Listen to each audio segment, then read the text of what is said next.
Ryan, Yes, we're streaming. okay, 2 minutes. excellent. We will start in just a couple of minutes.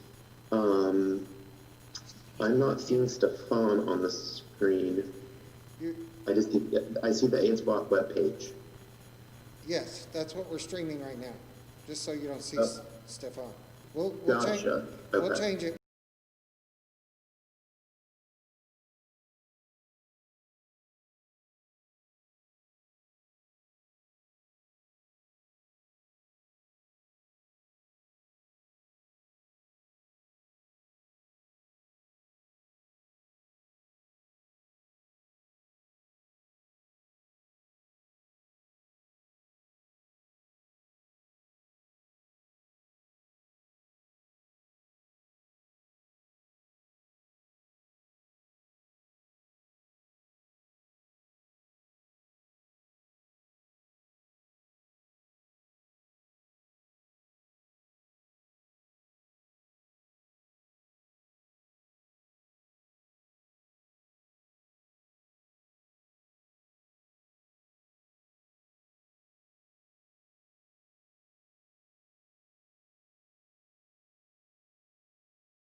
Sound in the room?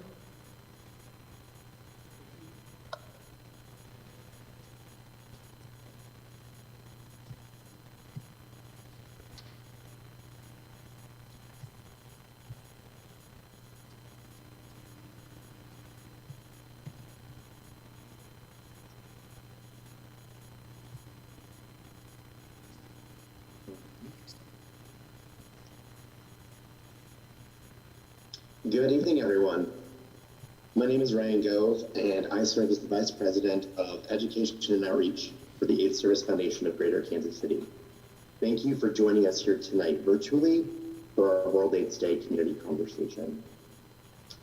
Earlier today, the theme of our virtual luncheon was activism through art, and we heard from Jesse Milan, the CEO of AIDS United, Calvin Pugh, local peer educator and recent national commercial sensation, and Jared Horman, the creator of our World AIDS Day mural. Additionally, Latricia Miles from the Casey Care Health Center was awarded the Mark Dreiling Award for Community Leadership. Thank you to everyone for making today's luncheon, although virtual, a great success, and being part of the story that we tell each day, each year on World AIDS Day.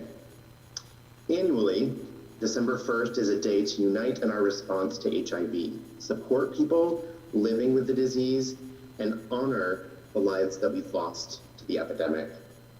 The national theme for this year's observance is Ending the Epidemic, Resilience and Impact.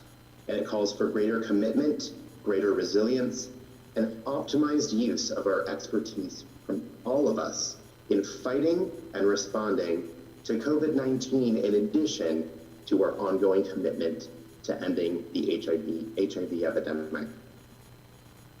As Justine Milan said earlier today, we are tired of hearing people say these unprecedented times. And he's right. For many, the things that we're seeing and experiencing are not unprecedented. In the early years of the HIV/AIDS crisis, there were extra precautions in our hospitals, PPE and masks everywhere, and isolation and fear in our communities. We still see this today manifested through stigma, and we know that stigma equals hate. As we begin tonight's conversation, I'm pleased to welcome Sister Glamoram and Ding Dong, Abbess of the City of Fountains Sisters of Perpetual Indulgence, to offer a World AIDS Day blessing. Welcome, Sister. You are muted, my friend.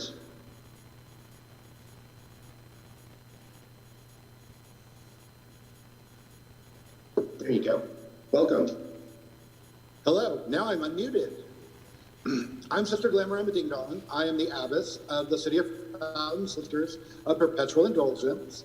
I'm here today to offer a blessing over our community on this World AIDS Day. Let me start with some what ifs and let's imagine. What if the onset of this terrible virus had affected more than those society found disposable? What if our brightest minds had been put to task immediately to find a cure? Just imagine if the entire world had stopped before we lost so many lives full of magic, promise, and worth. Today, as we, as a global community, do what we can to protect ourselves and our loved ones from a more newsworthy virus. Please remember, we never stop battling a terrible illness. Please don't take my words for bitterness. Please consider them the Sibyllic manifestation of loss, of an unending grief and tireless work. Today, I bring blessings of comfort to those living in strength. Today, I offer blessings of strength to those offering comfort. Blessed are those who live through the devastation that are still able to laugh. Blessed are those that have felt the terrible loss and are still able to love. Blessed are the memories of a generation taken. Let us bless the young as they search for mentors, even as they teach. Let the allies and the caring families be blessed. I bless the memories of those long gone. I bless the voices of those still here. Bless the remembrance of our glittering history, even as we mourn. Remember, no amount of ignorance and hatred can erase us. I bless the efforts to find a cure. Today, I bless us to remember that loss is made endurable by love, and to always be mindful that we have an endless capacity to achieve joy. Amen. Ah, women, ah, trans folk, and all the glittery beings. Thank you so much, Sister. And do you want to share about your vigil tonight? Yes, we have a vigil this evening. It will start at Casey Care Clinic on Broadway, and we will be walking with candles to remember those who we've lost and to bring those to the forefront that are still living with HIV and AIDS. And that's tonight at 7 o'clock. Again, that's at Casey Care Clinic on Broadway. And we'll do a blessing over Kansas City there, and then we'll have a short walk. If you'd like to join us, it will be masks and social distancing. Thank you so much for all you do. Thank you.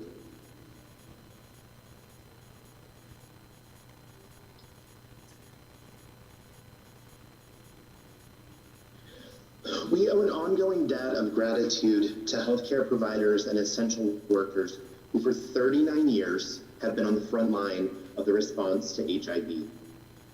Worldwide, we witnessed resilience from these individuals, balancing the work they do with HIV and the competing priorities of our COVID-19 response.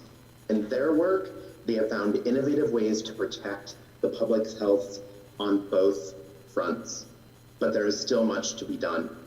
Today, there are an estimated 1.2 million people living with HIV in the United States, and nearly 5,000 people right here in our Kansas City community.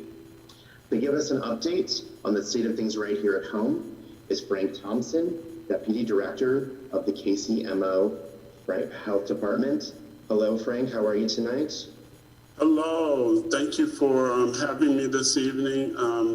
excited to be able to give this, this update. I'm gonna share my screen here.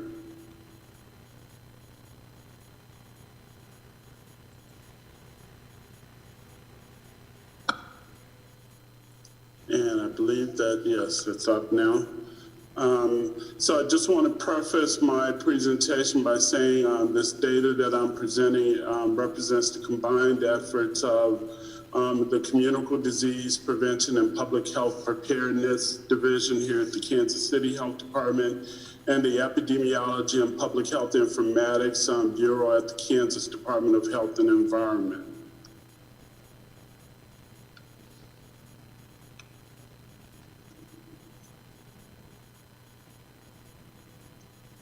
There we go.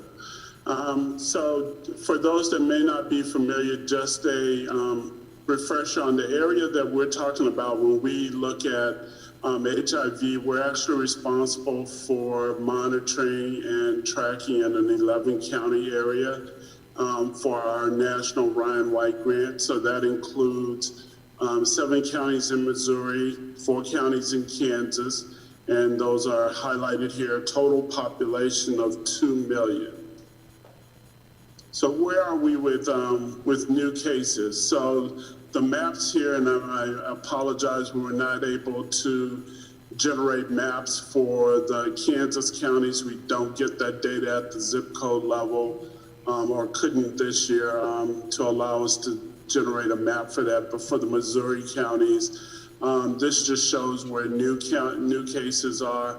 The things that I would highlight here, traditionally when I show this slide, all of the dark shaded zip codes are in the Midtown area around here. And as you can see, there are now zip codes north of the river, on the far east side and far south down in Grandview. So this is definitely becoming more of a regional issue. When we look at it by gender, this is still primarily male issue. The majority of our cases are in males. One of the things that, even though it's not showing here, I did include categories for transgender male to female and transgender female to male. All of those either had zeros or the numbers were less than 5. So by policy, we don't show those in public presentations. But just want to note that we are beginning to track that, are beginning to watch that population grow in our overall population as well as in new cases. Here by risk category, still this is predominantly driven by men who have sex with men as a risk category.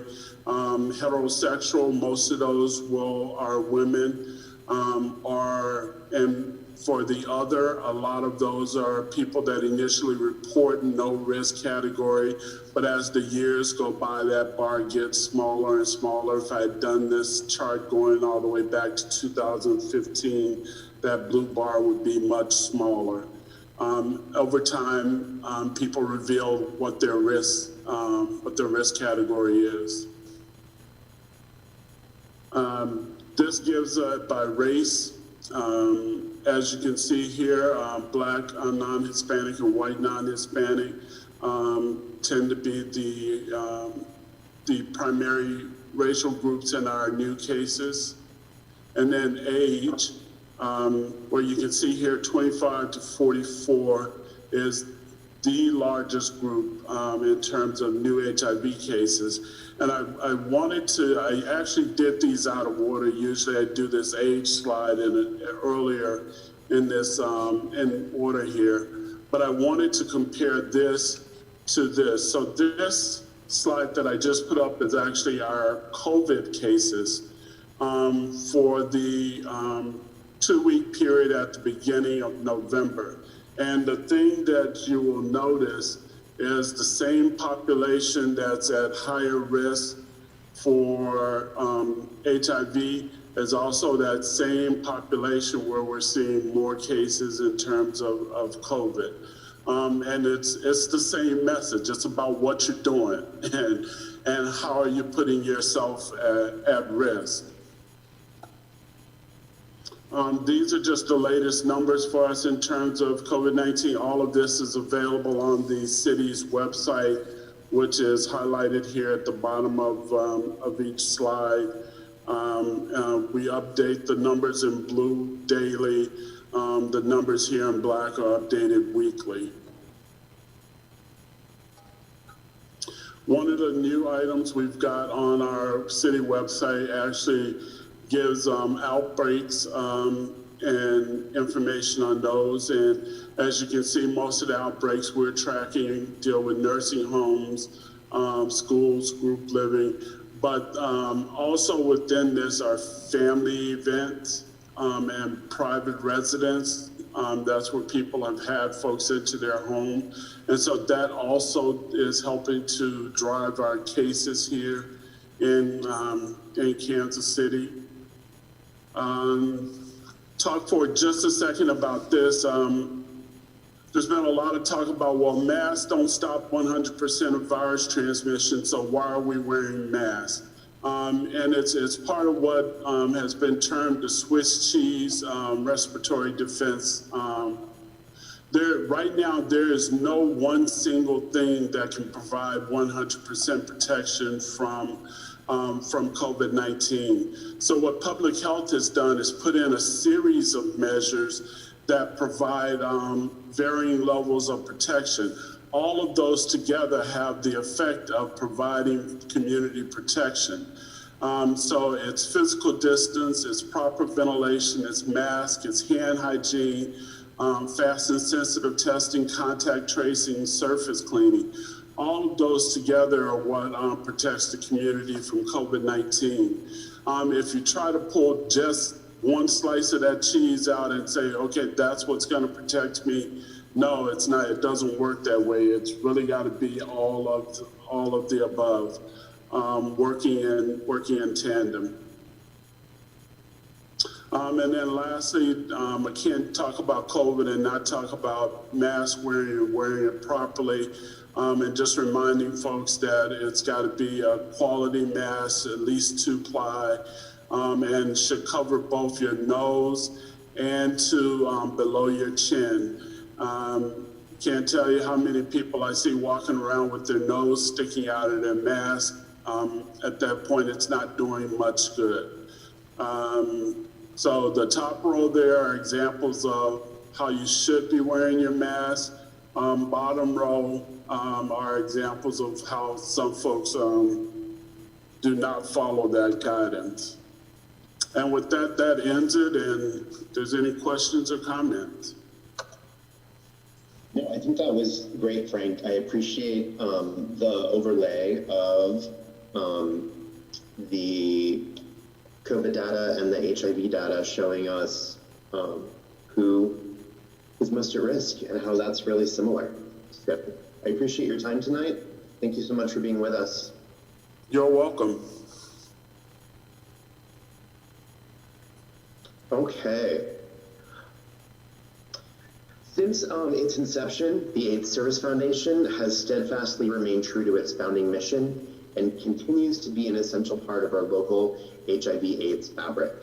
Since 1992, our mission remains the same: to fund local organizations that provide food, shelter, medical support, and other services to diverse communities dealing with HIV and promote public education about the disease. Tonight, for our community conversation, we combine our local theme of art and the national theme of resilience as we hear from some local artists who have volunteered to share their stories of resiliency in the face of HIV. Tonight will also serve as a jumping off point for an ongoing series. We've been doing our community conversation for a number of years, and we need to increase the amount of conversations that we are having within our community. And so tonight will serve as a jumping off point as we look to continue these conversations, allowing the diverse voices in our community to be heard and their stories shared as we come together to continue to fight the stigma and complacency surrounding HIV in Kansas City. To lead our conversation tonight, we're pleased to have with us Stefan Singleton, local performer, singer, and activist. And I'll turn it over to Stefan.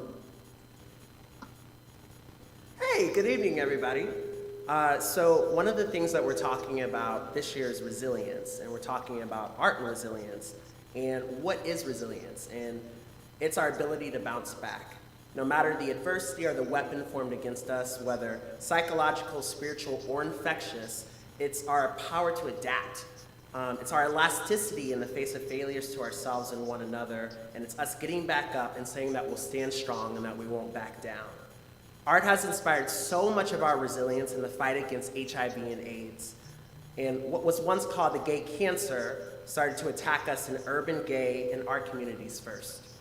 While fighting for liberation and just to be heard and seen, artists were losing so many that they loved. Many artists were dying themselves, and it was out of that grief, that anger, that loss, and its expression through art that we owe so much of our progress. Nina Simone once said, "How can an artist not reflect the times?" Artists such as Keith Haring, Robert Mapplethorpe, Jack Keeler, Hugh Steers, Frank Moore, Kurt Reynolds, Mark Lita, Felix Gonzalez-Torres, and to this day, Greg Bordowitz, use their art and voices to reflect some of the darkest times in art history. They not only reflected, however, they fought for change. They challenged the apathy, policies, societal denial, stigma, and atrocious treatment of those living and dying with HIV and AIDS. Through groups and movements like Group Material, ACT UP, Grand Prix, and Art Plus Positive, America was challenged through art commercially, politically, and directly in its face. It was in the streets, on public transportation, at rallies, marches, in the news, galleries, and everywhere that there were eyes. That was and remains so important and impactful because art gives form to that which is unspoken and oftentimes ignored. While words can go straight through someone, art penetrates the psyche, and it takes up residence in our hearts and in our minds. We try to decipher it through our own lenses, and because of that, what happens is that the message communicated becomes so powerfully personal, and the questions it raises become impossible to escape. Many deem art and activism at odds, but in Why Art Activism, Stephen Ducombe and Stephen Lambert describe art activism as a practice aimed at generating affect, emotionally resonant experiences that lead to measurable shifts in power. In the vehicle of art, activism has the ability to surprise.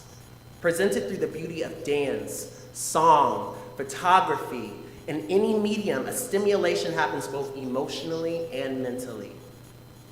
It challenges us in concert halls, bar theaters, and on walks down the street, and while catching the bus or train.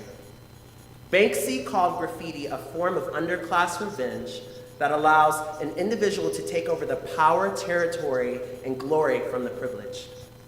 One of the most widely known AIDS and art activists of our time is Keith Haring. His societal commentary is found on buildings and structures all over the world. Before he died of the virus, he used his privilege and invitations to take over the spaces of the powerful. There, he put the cries of the underprivileged queer and communities of color front and center. His art for everyone has inspired so many, and right here in Kansas City, we see his influence in Jared Foreman's World AIDS Day commissioned mural on the side of Casey Care in Midtown. Flanked by Haring-inspired angels and Jared's signature chess pieces, Foreman asks, "Who should I look to be?" When AIDS took a generation of leaders and artists, mentors and thinkers and lovers from me. He continues with, "Don't let hate keep you from another generation. Stigma equals hate," inside of a very symbolic triangle. And the mural will help to inspire resilience for years to come and arms both art and activism together in a way that does what so many important works before it have done. It places them right in the faces of a community that is still fighting a war that we have yet to win. We live in a community experiencing continued redlining, gentrification, and growth, but the peace demands that we address what is still here. It demands that we honor those we've lost, and it demands that we lend hope to those that we haven't and those still to come. So today, we have Jared Horman, Joe Bussell, and John Fulton Adams to talk about art and resilience through their art experiences and community conversations. So welcome, everybody. Hi. Hello. Oh, and Fred's here too. Hi, Fred. What kind of reverse then? Yeah. Is everyone okay? We good? Oh. Okay. Okay, so we're just gonna start it off. So Joe, I actually was looking at the apartment series, and if I understand correctly, it was in '83 that you moved back here to help out with the Good Samaritan Project, and then that kind of inspired your walk into hospice care. And kind of, I guess, a question for you that I had was, you talk about kind of dealing with that pain and grief through the art and through that particular showing. And so what I kind of wondered, was there an itch, was there kind of a restlessness in your hospice work that inspired you to get that out onto canvas? Can you hear me? I can hear you. Okay. I have a hard time hearing you. Okay, you have a hard time hearing me?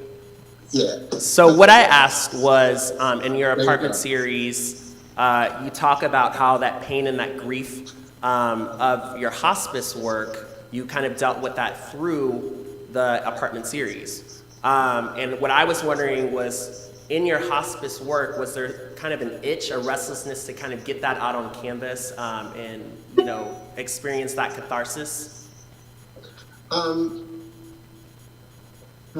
While I was working at the hospice, you know, I'm an artist, and I just felt like I needed to document this in some way. And as I worked on it and people started responding to it, the series of drawings, I ended up showing the work in New York, and it was picked up by U.S. News and World Report.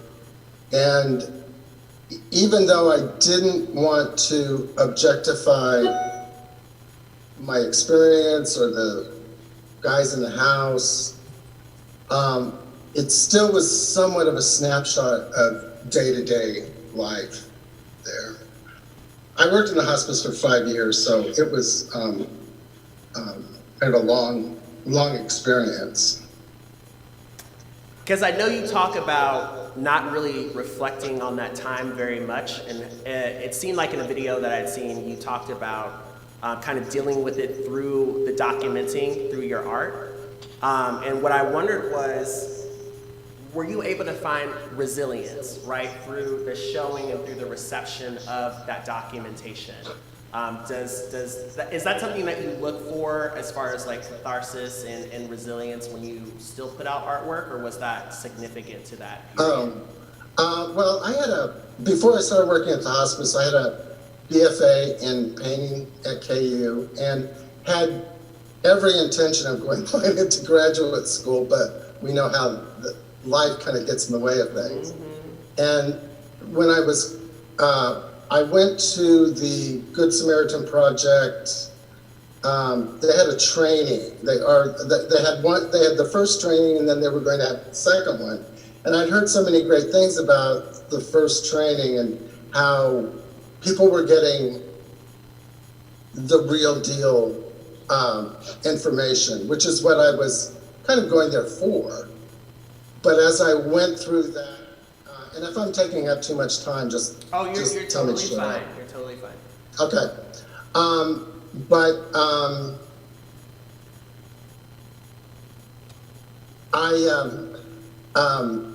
After the training, the head of the Good Samaritan Project said, "We are opening up a hospice. I think you're a good candidate. Would you like to work there?" And I did for a year as a volunteer. And then she tapped me again and said, "Would you like to be the assistant director?" And I thought, well, that's a whole other thing. Right. So I started working there and did that for 5 years. And then after those 5 years, I went to graduate school and got 2 MFAs, one in painting and the other in ceramics. And the experience that I had there is always kind of a part of my art making process. And I think as my work became more abstract, it's a little more hidden, not in a pejorative way, but it's less obvious that any of that experience is in the work. But anyway. Is that I hope intentional? Is that I hope that intentional for answered you? your question. Did you hear me? Is that intentional for you through your abstract work to kind of? Oh, definitely. That was the whole reason to go to grad school. I wanted to learn another language. And it's not like I wanted to, well, I guess maybe psychologically, maybe I did want to distance myself. To be clear, I mean, I went through 52 deaths. I mean, I went through sitting at bedsides and that kind of thing. And as much as we don't want to admit, I mean, I'm sure healthcare workers today are saying the same thing. You know, it's like, we didn't really expect this part of it to be as in your face. And back then, of course, it was. I mean, there weren't any healthcare providers that were just, zipping in and, helping. I mean, I had to do, okay, I'm gonna go ahead and say it, but I had to do certain procedures over the phone. Wow. Yeah. So, I mean, nobody wanted to go in there. And especially healthcare providers because, they could lose their jobs. Yeah, I And mean, so- there's one of your pieces where I see someone outside of the door and the patient is inside with a dog, I believe. And it just hit me so hard. And so like hearing you talk about that period of no one wanting to go in there, that really, I mean, it's so visceral, that experience. I can't imagine. Well, so many people were dying alone, home alone. And, that was really the call for the people that I worked with. I mean, that was their, they just couldn't stand that image. And so they wanted to do whatever they could to help people. Awesome. Well, thank you. John, hello. How are you? Hi, beautiful. Hi, beautiful. So I know that you work with fashion. I obviously have some of your pieces. And kind of what I wanted to know from you is kind of what power does fabric hold for you, and how do you find resilience through working with it? Does it give you the energy you need to live in this world? Well, I got my degree in fashion design, but costuming and fashion were really a second career for me. And after my diagnosis is when I started working in theater. So, yeah. Okay, cool. Do you feel like you use... Stefan, I can barely hear you. Hello, do you hear me now? Yes. I feel like we're in like one of those wireless commercials. Can you hear me now? Do you see application in your fashion in the past, or maybe in stuff that you have coming up in collections, where it can be used more as armor or weaponry in the fight against AIDS? I think HIV influences every artistic thing I do, and I like cocooning people. I don't know if I had a sweater in one of my most recent collections. It was just a big, I would call it a suit of armor, and I have this passion to just wrap people in comfort. I love that. Yeah, I feel like comfort is definitely something that we need at all times, but especially lately. So Absolutely. That's incredible. Jared, I wanted to get to you. Congratulations on the mural. Thank you. It's beautiful. Something that I see, obviously, we see your use of chess pieces kind of merging with influence of Keith Haring in the mural. And it seems like Keith Haring kind of really uses those figures that he uses in a very intentional way, in a very active way to evoke a certain statement. And so what I kind of wanted to know for you is, do you use your chess pieces in the same way, or are they more so for you totems that kind of hold your experience and your expressions of, you know, of life? I'd say it's probably a combination of both. I mean, they, particularly with like the angels flying around, like I wanted them to feel active and to feel like they were still powerful and important figures, and to represent people that we've lost. And similarly with the body language of the chess pieces, reclining, but also like still in an active state. But from that, the actual like chess pieces themselves do represent a lot more of a totem for me. And the kings, the queens, the knights, they all have started to sort of represent a bigger icon for me, I guess, as I kind of just think about my queer identity and like explore it in art, at the pawns as well. So for me, particularly the knight is one of my favorite figures, and using it to express lovers that I don't ever get to know, and past relationships for people that I don't get to see their love anymore, and I don't get to have that as an example. Using the knight as one of my favorite pieces to represent that up at the top of the mural is probably one of my favorite tokens. Awesome. I mean, I feel like as an artist myself too, and you guys may be able to attest to this, if I don't create, I'll die. And so for me, I find resilience just in creation.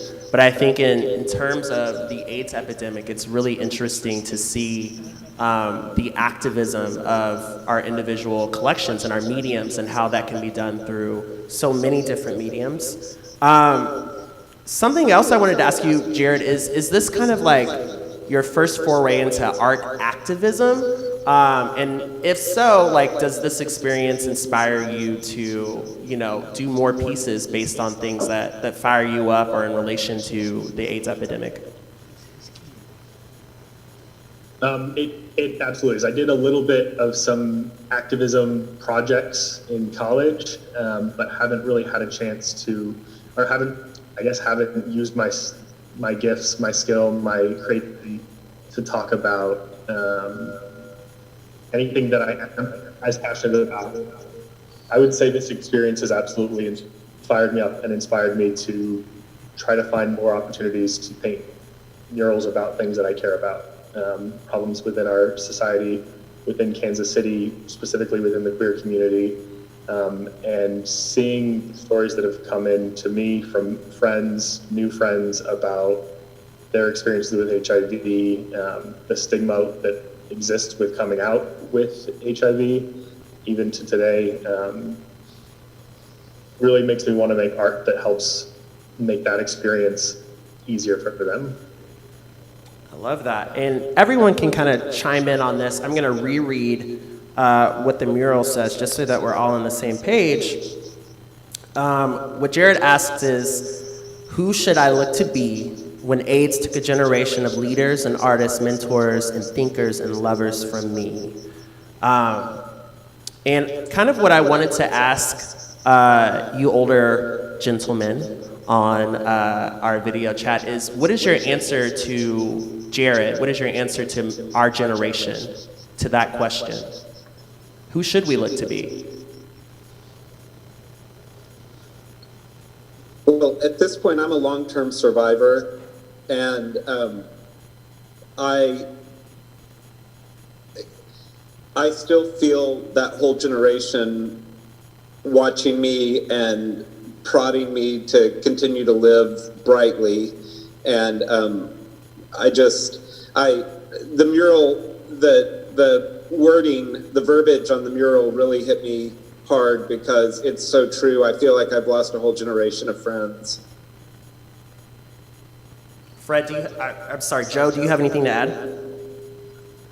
Well, it was a very strange experience moving back to Kansas City. After graduate school, I moved to London and stayed for a while, and quite a while. And I moved back to Kansas City because my parents had died, and that's always, that's a terrible thing to say, but that was that was an enormous relief for me. And I went to, Missy B's. And I think it was Missy B's at the time. But anyway, I walked in half expecting to at least see some people that I knew from the past. And there wasn't anyone. And, I was in my 50s at the time. And I was like the oldest person there. That was another thing. And it really hit me that everybody's dead. And I kind of expected it, but I didn't expect that. It was very,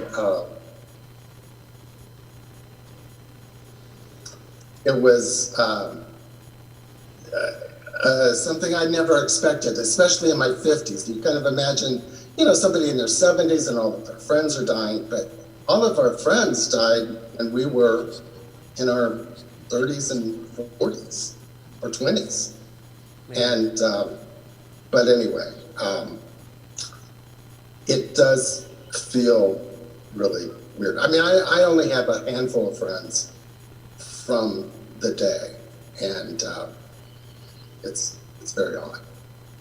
Because I think what I've experienced in friendships with Ron McGee and other people that have been around a long time in the Kansas City community or in the LGBTQIA community at large is these stories of mentors, these stories of houses, we see Pose today kind of pays homage to that.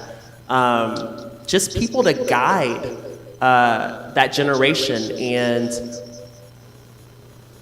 I hear the pain of losing so many of those people and so many of those mentors. But I think for me and Jared, or for me at least, I've spent a lot of my life within this community and as an out gay man, looking for who to be and who to follow and leaders and mentors. And I think why the piece and what it says affects me so much is because I find myself in that situation, and I feel like there are so many lost individuals, young individuals in our community that are looking for what you guys had, the community that you guys had. And it's just it's a tough thing to go through. Jared, do you want to speak to that a little bit? I would just reiterate that you're spot on. I mean, I've been in Kansas City for 4 years now, and I just, there is a lot of great leaders in Kansas City, but I also think that there is definitely a lot of people that are looking for more examples and more mentors, and just trying to figure out how we're supposed to be adult queers, and it's hard to find. They do exist, but they're not. Yeah. As in, they should be able to. We should be able to go to a bar and be like, hey, what was it like in the 80s? What was it like in the 90s? Like, what was your first relationship like? Okay, you've been together with someone for 20 years now. Like, how is that? It's not a thing that's easy to find. And I would say, and Joe and John, you can chime in, but do you feel like do you feel like you can be those mentors or those leaders that we're looking to, or do you feel like there is a fatigue from everyone that you've lost and the pain and the grief that you've experienced and not seeing that same community? And I ask that just because there seems to be a disconnect. I look back at those rallies and those marches and everyone demanding to be seen as human beings. And there was so much unity. I'm sure there was racial disparity and inequities and all of that stuff that still exists today, but there is a unity that has disappeared. There's a value of each other that has disappeared in our generation, you know, with grindr culture and hookup culture, where you just discard someone.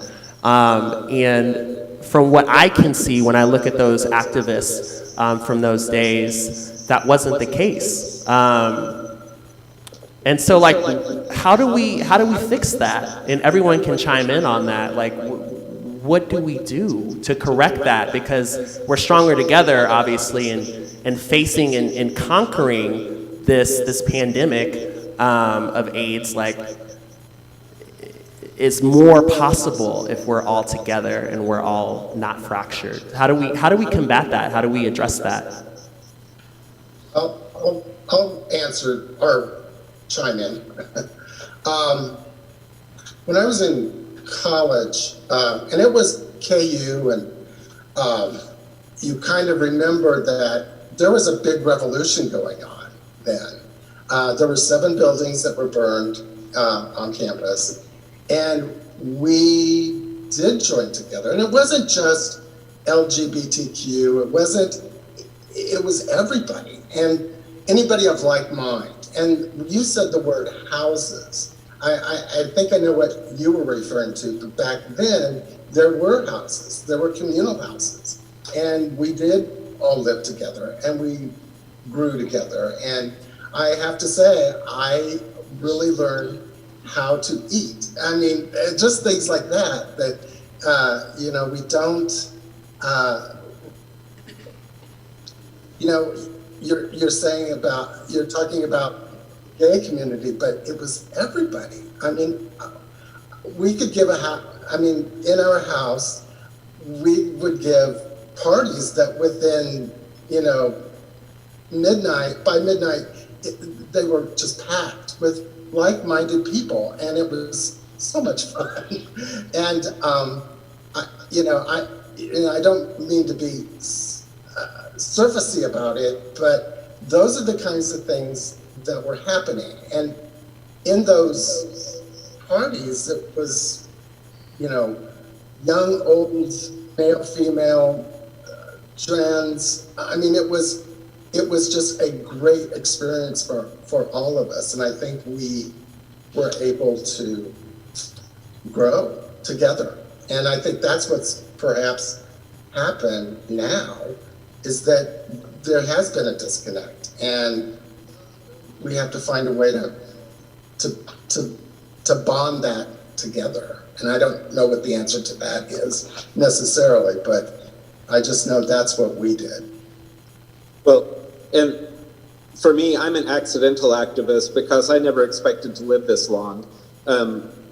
When I was diagnosed, it was still a death sentence. And here I am thriving almost 20 years later. And I want to be a mentor and I want to be an activist. And I think just leading by example is the best thing we can do, you know, the ones of us that are left. Jared, do you have anything to say?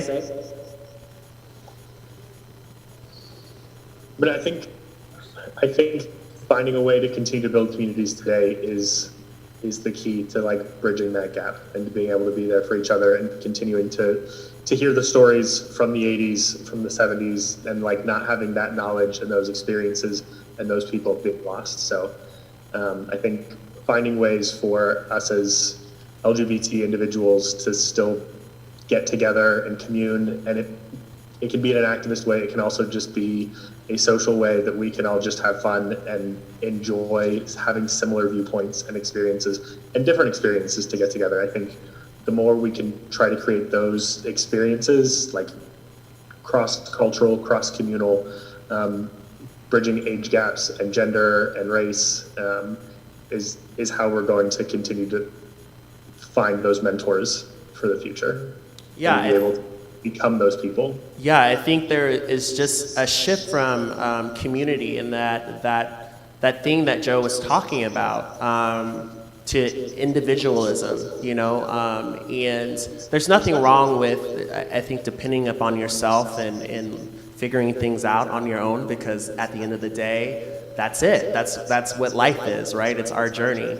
But I agree that we have to find a way to become a community again and see each other as sisters, as brothers, as friends, as lovers, as people worth time and investment. And hopefully Miss Corona will leave the world shortly, and we can all get together and we can, really connect again. I feel like we haven't connected in so long, and I think one of the things that I hope that COVID has taught us is that time is so valuable and it's such a currency, and we waste so much of it on our phones and away from each other, not supporting our community establishments. And if you're watching and you want your community establishments to support that community in that intersection, call them out. Let them know that that's what you need and that's what you want, and that's what we need to move forward into to fight this epidemic. So I think that's our time for my questions, but I believe we have a Q&A of community questions right now.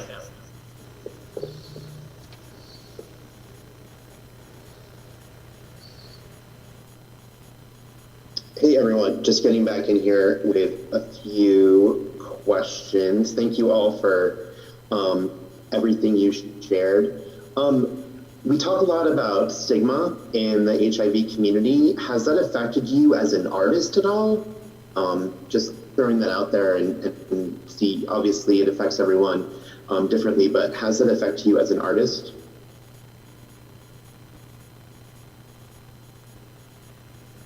It's kind of the blood and guts of why I make work and how I make work. So in that way, it's a good thing. But I do think that, we think, tra-la-la, everybody in the art world is so accepting and, open-minded, and that's not so. There are a lot of homophobic people in the art world. And so I think the making part is probably fuel, and then once you go out into the world with it, there are lots of barriers. I've been really blessed not to have too much stigma in my life. I live in a beautiful bubble with my friends and family, and it doesn't really relate. It relates more to my theater work than it does to my fashion work. But I do theater because I want to tell people stories, and I think I see stigma more in the art world, and in the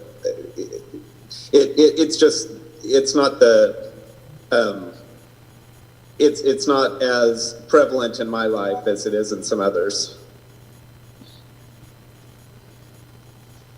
I would say in music, there's definitely still a lot of stigma as far as coming out. You look at the hip hop community especially, there's a lot of men in the closet, and I've never been able to hide in the closet. I am just Stefan. So what you see is what you get, and I feel like being on stage empowers me to be fully who I am, and my band feels like my army. They feel like my protection to get these things out and to express myself as a Black queer man in America and in the Midwest. And so the stigma is there, and it does bother me a lot of times, because I know to some people maybe I'm a lot, but I would say that it makes me want to fight it even more. Okay. I can see that. And kind of wrapping up this other question that I have for you is what can we do to change our culture in Kansas City? Change the culture around stigma, change the culture around a lost generation. What can we do to make our city a leader, not just in ending HIV, but in embracing our community and bringing it back together? I think having conversations like this more than once a year is great. Yes. And I think we need more time together in person. And I know with COVID it's hard right now, but I just feel like the more dialogue we have with each other, the closer we'll get, and we'll start to see each other's. We won't focus on the differences. We'll start to see each other's inherent humanity. Yes. And I would say, I know that we have a lot of focus on galas and balls and things that appeal to our donors, and I think money is incredible and it's great. But I think to truly be intersectional and to really embody and represent everyone that is affected by these issues, by the stigma, we have to go into those communities, the communities that we have shown through our figures, through our graphs, through our charts, are the most affected by HIV and AIDS and by stigma. And I would love to see more street festivals. I would love to see more things that are open and accessible to the community. Maybe someone that doesn't have $1,000 or even $100 to pay for a ticket. They need to have this information, and we need to interact with one another and let each other know that we're here and that there is, in fact, a community and people that want a community. So I just think that that's missing so much in Kansas City. And it's something that we've got to work on. We've got to work on intersectionality. We've got to work on diversity. We've got to work on reaching out to people and seeing them as human beings just like we are. Yeah, I would reiterate what everyone else has touched on, and also, I mean, yeah, that's about a year ago with some friends tried to start an organization to kind of try to focus on that. That unfortunately COVID has kind of cut down on what Stonewall Sports has been able to do. But with the focus of trying to create an accessible, affordable space for people to gather of all ages, and like the hope is that one day it's something that can have sports of all abilities, and kind of bring that out. I don't know if that's the only. That's definitely not the only one, but it is one that is at least a thought that's come to my mind to try to do something to better the community of Kansas City. Joe, any thoughts?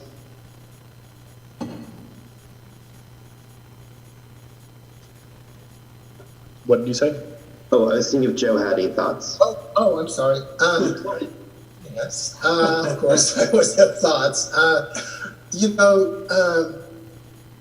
One thing that's kind of interesting is I've been here long enough to see how the Fringe theater, arts, festival, what have you, I've seen it really grow into something very positive. Well, at least it's gotten better. And I think that's a good thing.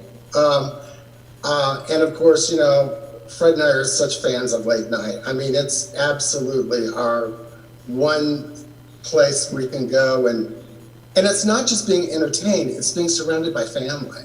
And that is really, really important. So I just don't understand why somebody hasn't given Ron McGee $1 million and said here, or millions of dollars and said here, because there's nothing like it anywhere. I mean, I've been around, and I kind of think like San Francisco tried it for a while, but late night's been around for a long time, and I'm not saying this is just one thing in Kansas City. but it's a very important thing. And so if I could just give that a big shout out to Late Night, that's absolutely, yeah. And you too, John. I know you do a lot of work. I want to applaud both of you for doing so many great things. Awesome, thank you. Stefan, did you have any final comments, thoughts?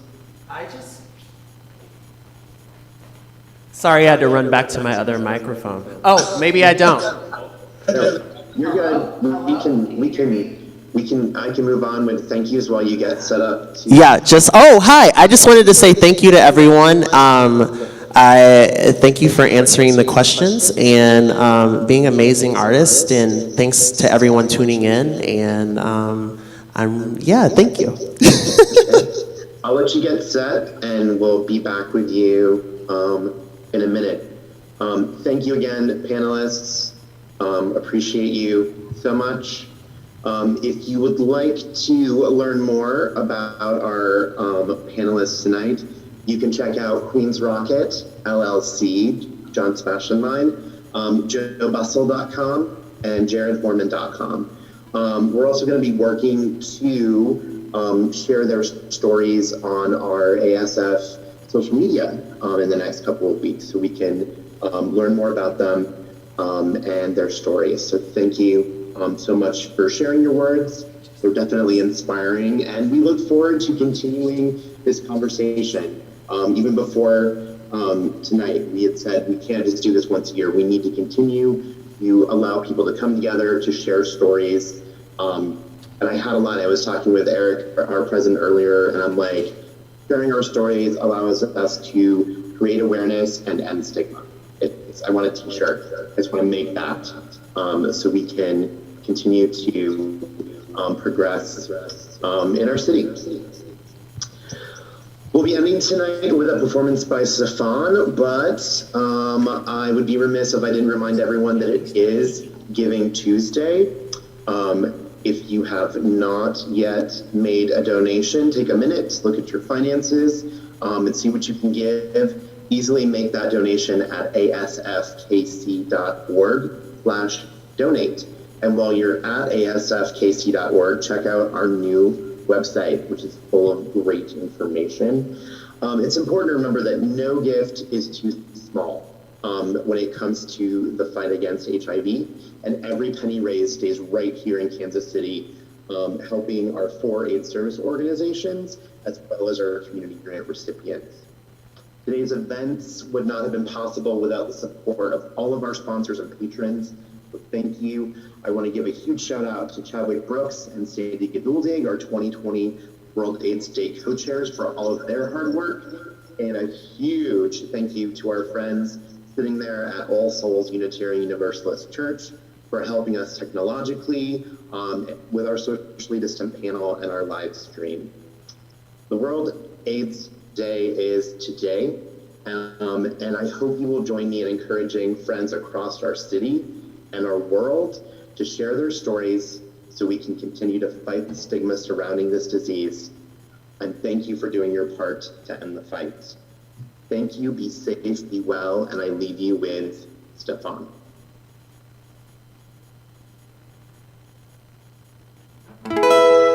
So I wrote this song at a really vulnerable time, and I was asking the questions that Jared's mural asks.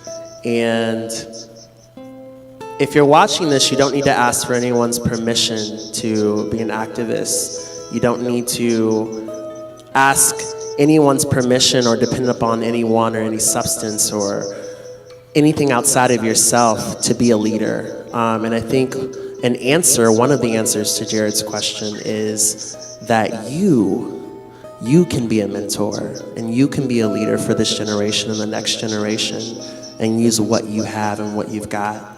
So this song is called Middleman. It's available everywhere you stream and download music. And here we go.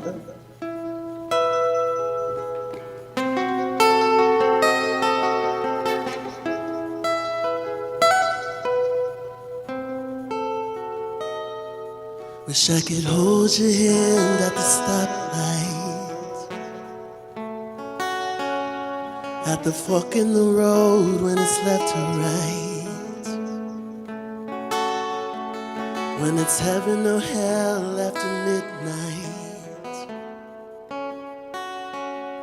when it's up to me to live or lie. But no one's there when I look around, when I'm high in the air or here on the ground. And I swear, you were just there. Now there's no one here to tell me why to care.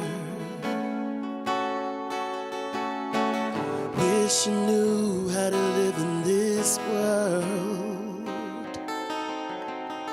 Never quite in, never quite out. You were my in. Now I am the middleman. Can you hear me, please? It's dire.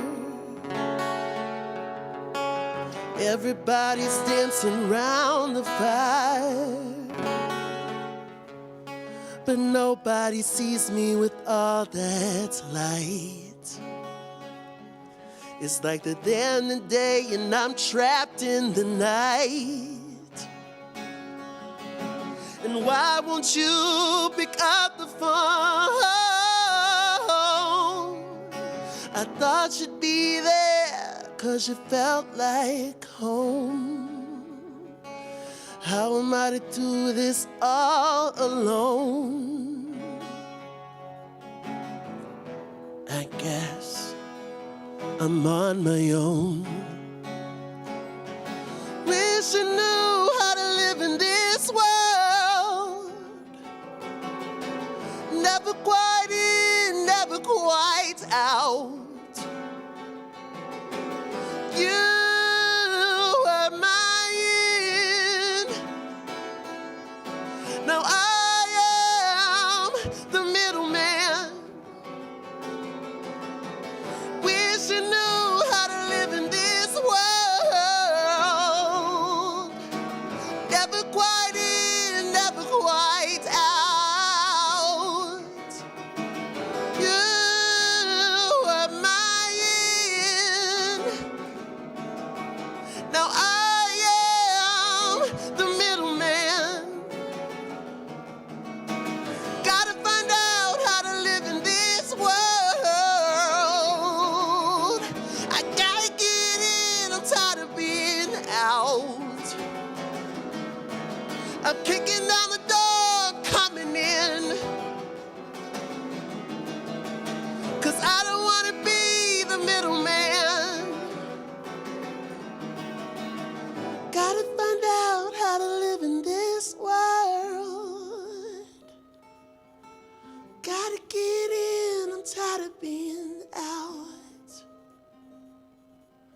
I'm kicking down the door, I'm coming in, 'cause I don't wanna be a middleman. The middleman. A middleman.